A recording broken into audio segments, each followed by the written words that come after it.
how to start. Okay, nope. I was doing good there though. I was doing good. Hey friends, I'm so glad you're here. This is my YouTube channel, finally going live, and I couldn't be more excited to jump into this new journey with you all. I'm so glad you're here.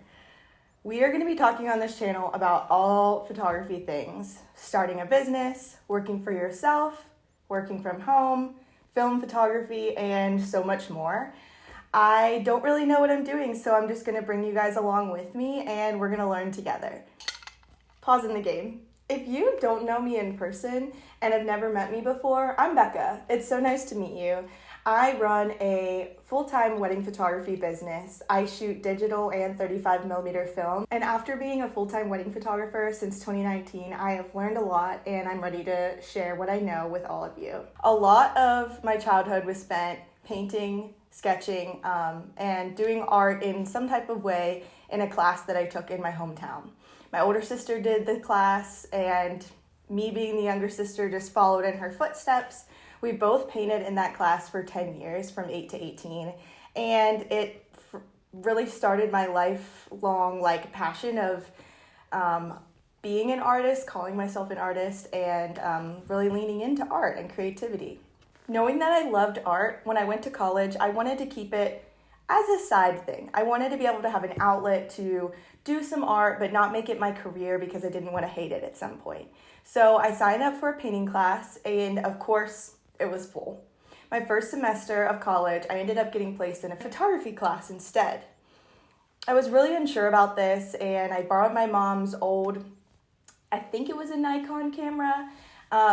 I went into the class on the first day and was excited to have a creative outlet, but really didn't know what I was getting into. Soon after that, I started taking photos of a lot of my friends on that small camera that was my mom's, taking photos of nature, really just carrying that camera with me wherever I went. And I realized how much I loved this type of art and actually identified with it so much because I had been a painter before.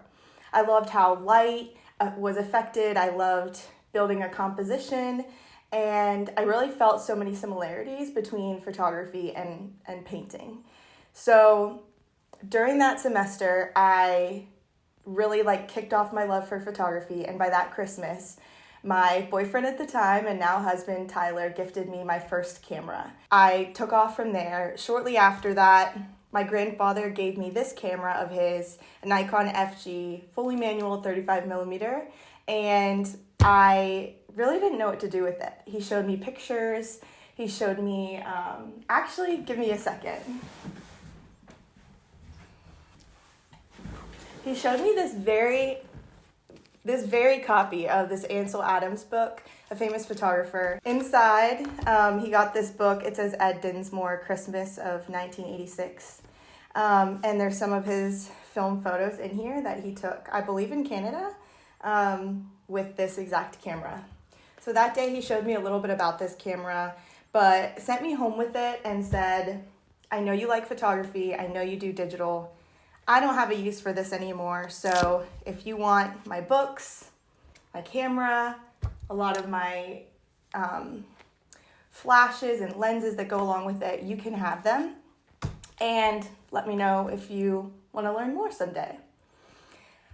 Sadly, I set this camera aside, being busy and in college. I kept shooting digital, and this camera kind of just sat like this on my dresser as kind of a cool artsy piece of decor.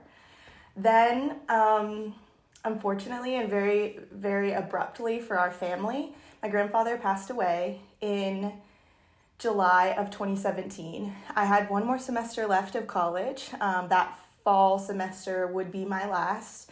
I would be graduating that December, and right before he passed, I actually got this camera out, took some pictures of it with my iPhone, and thought to myself, next time I see my pap, I'm gonna ask him how to load it, what do I even do with this film, and even how to take a picture.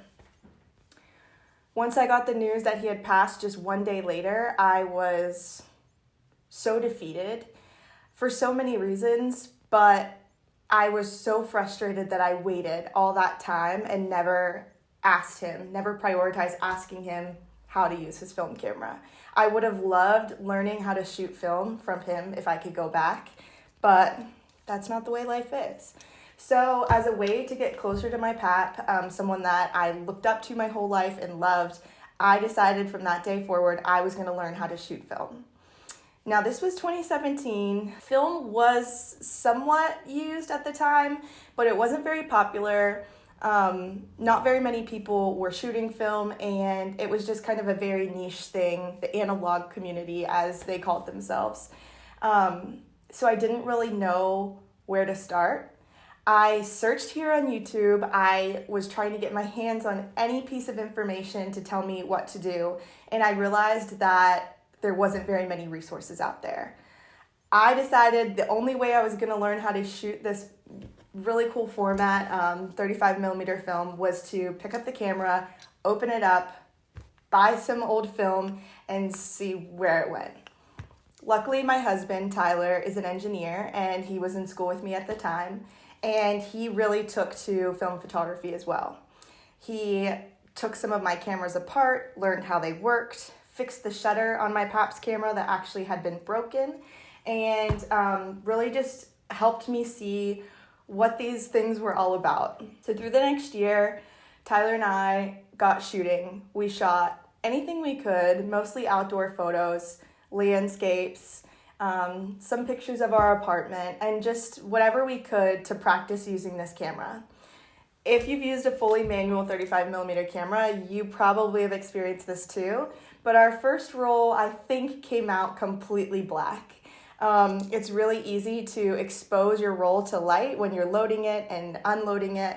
So this is another reason why I started this page, to eventually show you guys how to shoot 35 millimeter film and not make the mistakes that I had to make when I was learning without very many resources out there. Whether you're a photographer, full-time, or just someone scrolling Instagram and are interested in shooting film because you've seen it a lot more these days, I want to be your girl. I'm here to help you, show you where to start, show you what cameras to purchase, and teach you the basics. This is my introduction, and in our first official episode, I'm going to be showing you guys how to source or buy your very own film camera, where to purchase your film, and how to get your film processed once you're done shooting it.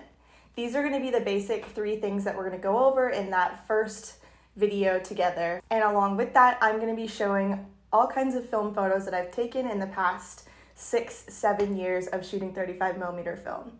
If you have any questions, I'd love for you to leave them down below. I'd love for you to subscribe, like, and follow my page. That would be a big help to know if this is really something that the community needs. And if you are dying to learn how to shoot 35 millimeter film photos, I can show you.